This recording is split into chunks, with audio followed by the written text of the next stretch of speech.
On January 23, 1968, the USS Pueblo, an American reconnaissance vessel, masquerading as an oceanic research ship, was navigating international waters in the Sea of Japan. Suddenly, it was confronted by a pair of North Korean submarine hunters and 3 torpedo crafts demanding its identification. The captain hoisted the American flag, thinking this gesture would ward off the North Koreans.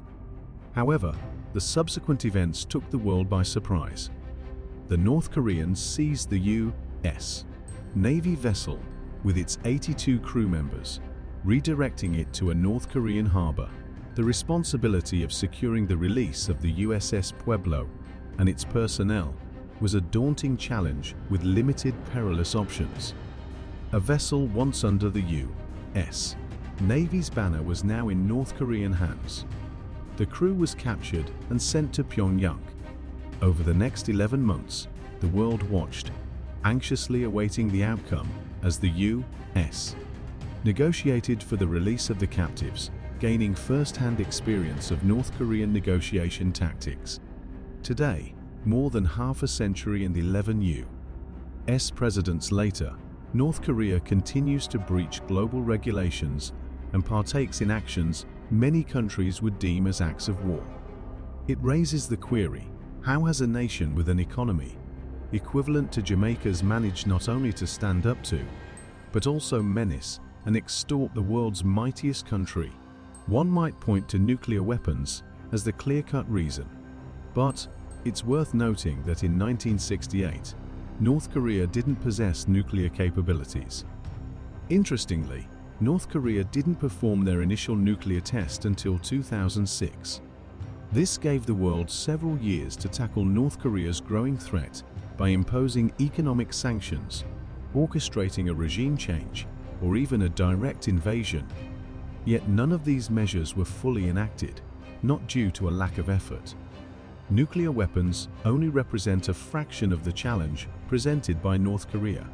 From my current understanding, the prolonged existence of the North Korean regime isn't mere chance. It's the outcome of a tactical approach they began devising 6 decades ago.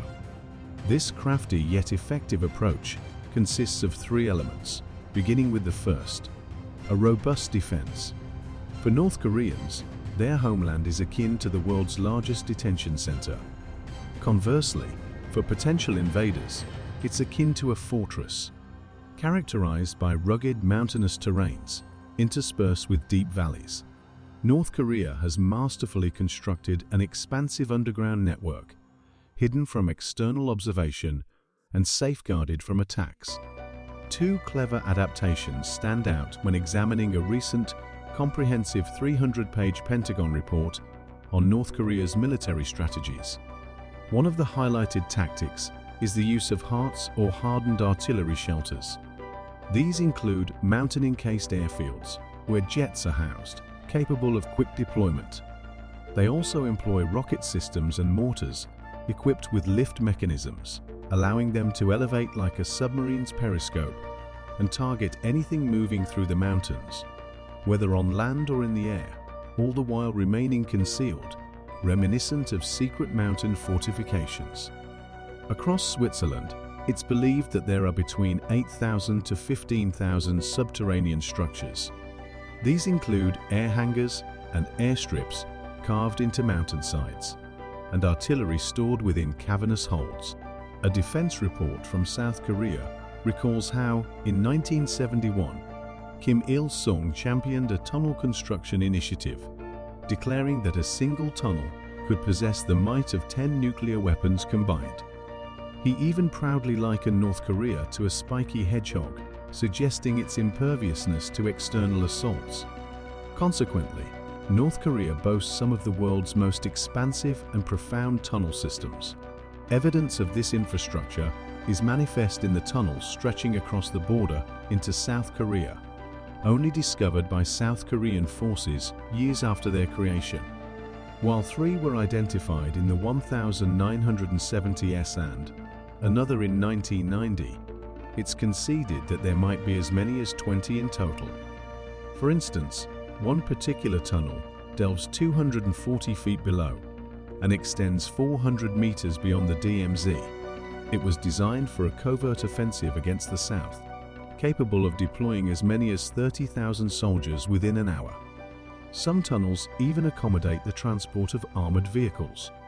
An informant who defected from North Korea, once a high-ranking intelligence officer in their military, claimed that these tunneling efforts spanned decades.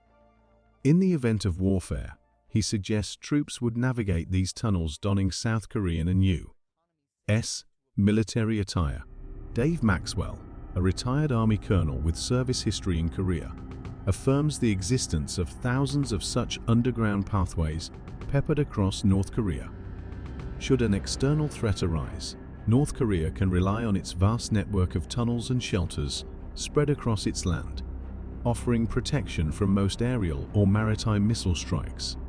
This defense system is supported by the world's fourth-largest military, with nearly a third of North Korea's citizens either actively serving, on reserve, or involved in a paramilitary role. Now one might wonder, how does a nation previously bankrupt and burdened with crippling sanctions finance such expansive defense efforts? This segues into the second point, the prowess of diplomacy. The North Korean leadership's sole aim is to retain control. Given this life-or-death stance, the Kim dynasty has perfected the negotiation game. They skillfully exploit any leverage they possess, and a major asset is their cultivated image of unpredictability. To the international community, North Korea often appears unhinged, a perception they intentionally foster. Every so often, the nation grabs headlines with provocative threats, like pledges to drown Washington in flames or unleash unprecedented fiery assaults on the US. Media buzzes with speculations of an imminent war on the Korean peninsula. Once tensions reach a crescendo, negotiations resume. Typically, these dramatic episodes conclude with concessions, often as relaxed sanctions. And like clockwork, this sequence restarts after a short hiatus. This recurring pattern underscores the West's intense desire for North Korean denuclearization, prompting them to consistently re-enter dialogue. Since 1990, there's a history of provocations and unfruitful negotiations with North Korea. Despite their efforts to evade sanctions, it's evident that the sanctions do impact them, but not always as intended. Moving to the third point, the might of propaganda. Typically, sanctions aim to pressurize a nation's populace, leading them to demand change from their government. However, North Korea's non-democratic setup and its potent propaganda machine can spin any setback as a victory against the so-called aggressive U.S. While a few elites know the reality, their fate, if the regime topples, means they won't support an overthrow. But ultimately, even potent propaganda can't mask reality forever. As Michael Malice, the author of Dear Reader, suggests, while one can make a nation believe they're content, you can't convince someone they're eating more when they're not.